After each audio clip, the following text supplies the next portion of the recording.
अच्छा, बहुत सारे मौक़ों पर बहुत सारे भक्त बाबा की परमिशन लेने जाते थे कि बाबा अब हमें शिरडी से जाना चाहिए या फिर यहाँ पर जाना चाहिए। तो कभी कभी तो बाबा इजाज़त दे देते थे, और अगर बाबा मना करते थे जाने के लिए तो उस भक्त का ये काम होता था कि वो नहीं जाए, क्योंकि उसमें उस भक्त की ही भलाई छुपी होती थी। ऐसी हम एक दो स्टोरीज़ के बारे में आज सुनेंगे, जिसमें महालसापति जो हैं उनको बाबा ने मना कर दिया था, लेकिन फिर भी वो गए और उन्हें क्या सामना करना पड़ा।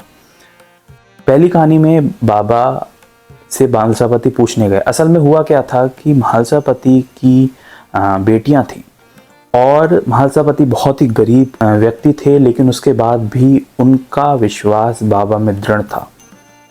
अब हुआ ये कि जो उनके एक संबंधी थे, मतलब उनकी बेटी की जहाँ शादी हुई थी, उनके जो संबंधी थे और बेटी के ससुर, उन्होंने महालसापति को इनवाइट किया था, उनके यहाँ पर भोजन था। और महालसापति के रिलेशंस उनसे अच्छे नहीं थे। असल में जो उनके संबंधी थे वो थोड़े पैसे वाले व्यक्ति थे, और वो महालसापति को इतना आदर नहीं देते थे।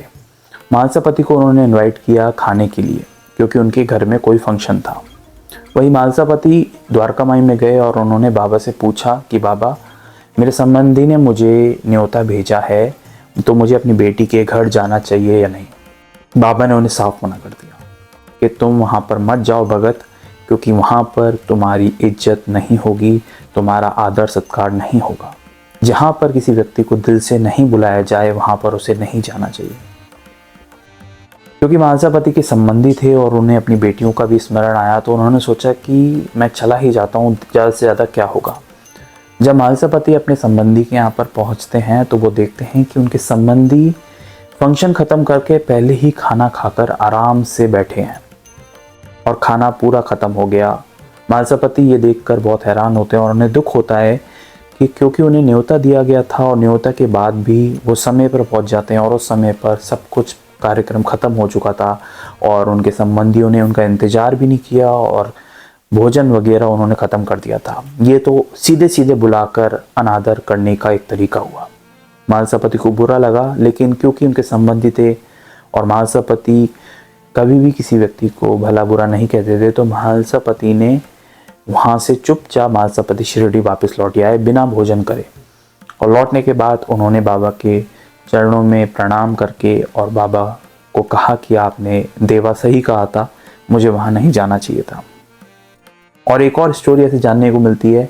एक बार क्या हुआ, राम भाव हरदे नाम के एक भक्त थे, और उन्होंने महालसापति को एक धार्मिक ग्रंथ पढ़ने के लिए महालसापति को न्योता दिया, जो शिरडी से कुछ ही दूरी पर था। और महालसापति ने दोबारा बाबा से जाके इजाज़त मांगी कि मुझे बाबा वहाँ जाना चाहिए, मुझे उन्होंने स्पेशली इनवाइट किया है कि वो ग्रंथ पढ़ूँ, मैं वहाँ जाकर बैठूँ, क्योंकि वहाँ पर एक सत्संग जैसा कार्यक्रम हो रहा है। उस पर बाबा बोलते हैं कि भगत, वहाँ पर आपस में सब लड़ लेंगे, तो मत जाओ, क्योंकि वहाँ जाना तुम्हारे लिए अच्छा नहीं है। ये सुनकर महालसापति को थोड़ा सा ऐसा लगा कि मेरे को इतनी सम्मान से बुलाया गया है उस धार्मिक ग्रंथ को पढ़ने के लिए, अब मैं वहाँ पर जाऊँ और अब मैं वहाँ पर नहीं जाऊँ, ऐसा कैसे हो सकता है। फिर महालसापति फिर दोबारा बाबा की आज्ञा का पालन नहीं करते और चले जाते हैं। वहाँ पहुँचते ही जैसे महालसापति बैठते हैं, और वहाँ पर क्या होता है, कुछ लड़के आ जाते हैं जो दूसरे गांव के होते हैं, और आपस में किसी बात को लेकर वहाँ लड़ाई हो जाती है, और आपस में खूब ज़्यादा लाठी और इन सब से मारपीट हो जाती है, और जो भी टेंट वगैरह या जो भी वहाँ पे सामान होता है सब तोड़फोड़ होने लग जाती है। किसी तरह से महालसापति वहाँ से अपनी जान बचाकर वहाँ से भागते हैं और शिरडी लौट जाते हैं। वहाँ जाकर वो बाबा को बोलते हैं कि देवा, आपने ठीक कहा था कि मुझे वहाँ पर नहीं जाना चाहिए, वहाँ पर लड़ाई दंगे हो जाएंगे।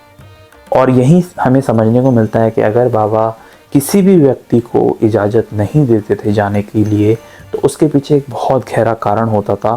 और उसके बाद से कई सारे भक्त ऐसा मानते थे कि जब बाबा मना कर दें तो जब उन्हें नहीं लौटना चाहिए, या फिर बाबा शिरडी आने से भी रोक दें तो नहीं आना चाहिए। तो ये बाबा की ही इच्छा होती थी, और बाबा की इच्छा के विरुद्ध जाके कोई भी काम नहीं करना चाहिए था।